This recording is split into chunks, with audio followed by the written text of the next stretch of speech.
안녕하세요. 렌토입니다. 오늘은 스페인의 수많은 유적지들 가운데 하나를 소개합니다. 그라나다의 알함브라 궁전인데요. 우리에게는 기타 연주곡 알함브라의 추억과 워싱턴 어빙의 소설 알함브라 궁전의 이야기로 유명하게 된 장소입니다.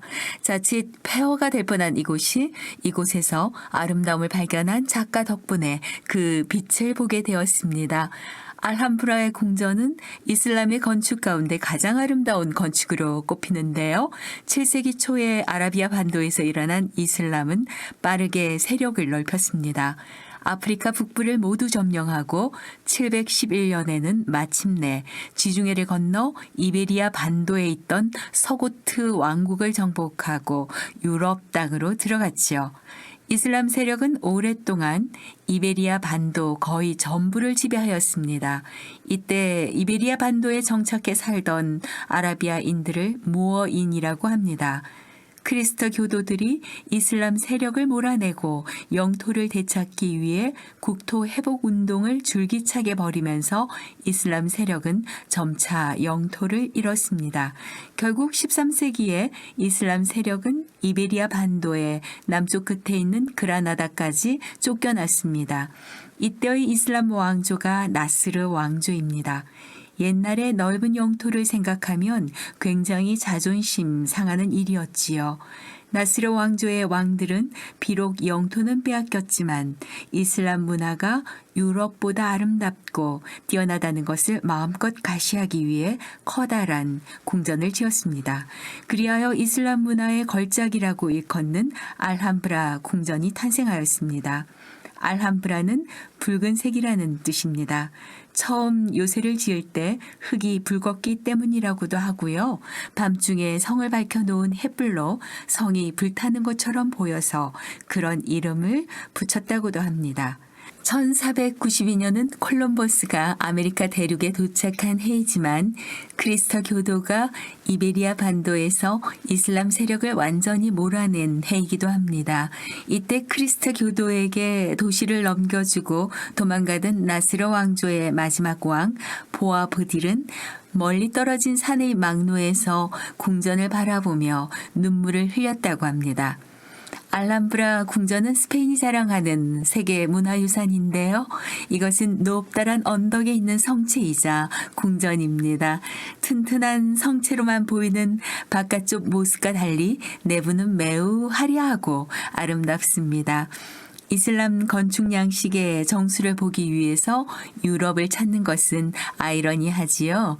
알함브라 궁전을 둘러보기 위해서는 생각보다 발품을 많이 팔아야 합니다. 인터넷으로 미리 티켓을 구매해야 하고요. 당일은 예매가 안 됩니다. 입장은 오후 2시를 기준으로 오전과 오후에 입장이 가능합니다. 오전에 입장하시면 오후 2시 이전에 나가야 합니다. 나스르 궁전 입장은 30분 단위로 이루어지고요. 티켓에 정해진 시간대에만 입장이 가능합니다. 구경 순서는 헤네랄 리페, 카를로스 5세 궁전, 나스르 궁전, 알카사바 그리고 성류의 문으로 하면 좋은데요. 순서대로 영상을 보면서 따라가 보겠습니다. 제일 먼저 헤네랄 리페입니다. 14세기에 세워진 왕의 여름 별궁입니다. 수로와 분수가 아름다워 대부분의 관광객이 이곳에서 사진을 많이 찍습니다. 그 다음 구경 순서가 카를로스 5세 궁전입니다. 16세기에 카를로스 5세가 르네상스 양식으로 지은 궁전입니다. 현재는 1층에 알함브라 박물관 그리고 2층에 순수예술미술관으로 사용되고 있습니다. 그 다음으로 발길을 옮기는 곳이 나스르 궁전입니다. 이곳에 메수아르 궁이 있는데요. 방의 벽면과 천장이 아라비아 문양의 정교한 장식들로 둘러싸여 있는데요. 카톨릭이 더 문화적으로 앞서 있다고 생각하는 유럽 사람들이 이슬람 문화에 대해 다시 생각하는 계기가 되었다고 합니다.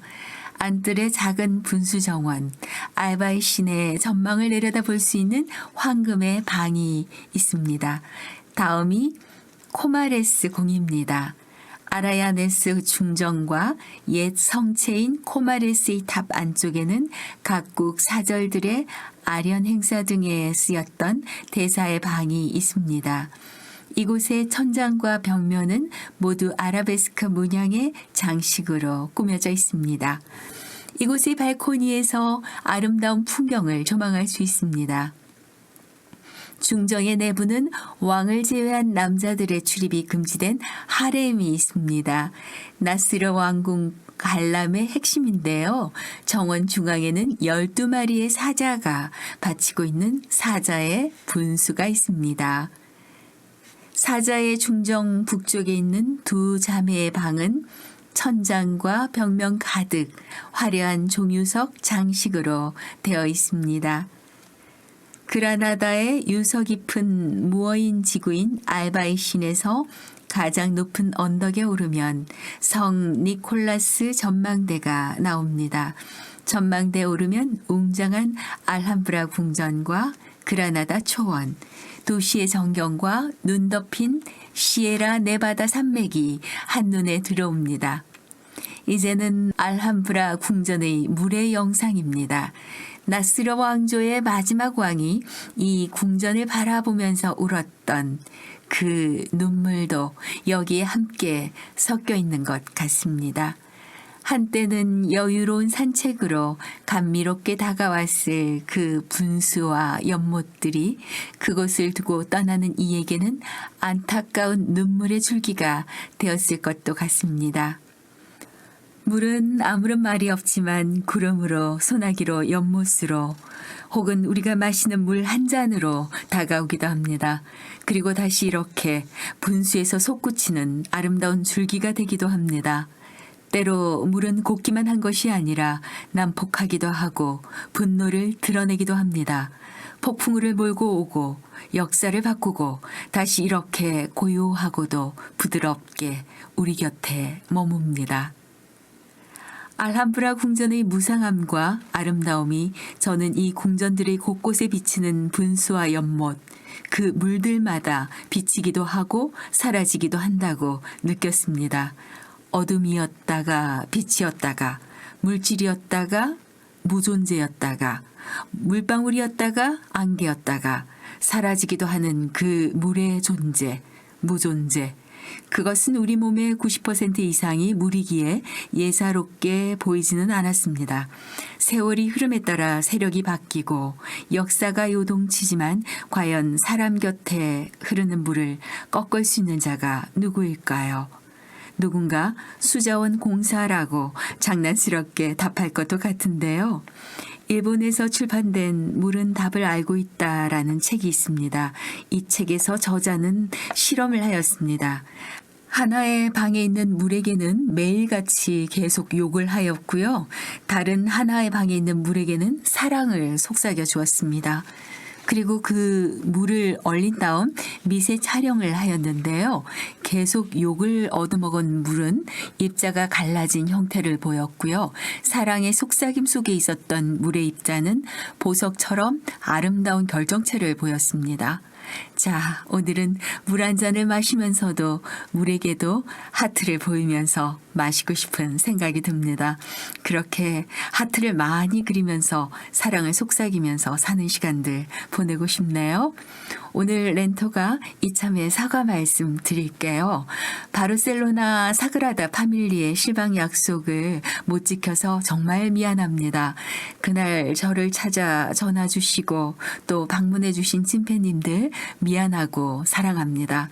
제가 좀 더 건축가 안토니 가우디와 성가족에 대한 공부를 이룬 다음에 영상으로 사그라다 파밀리에를 만들도록 하겠습니다.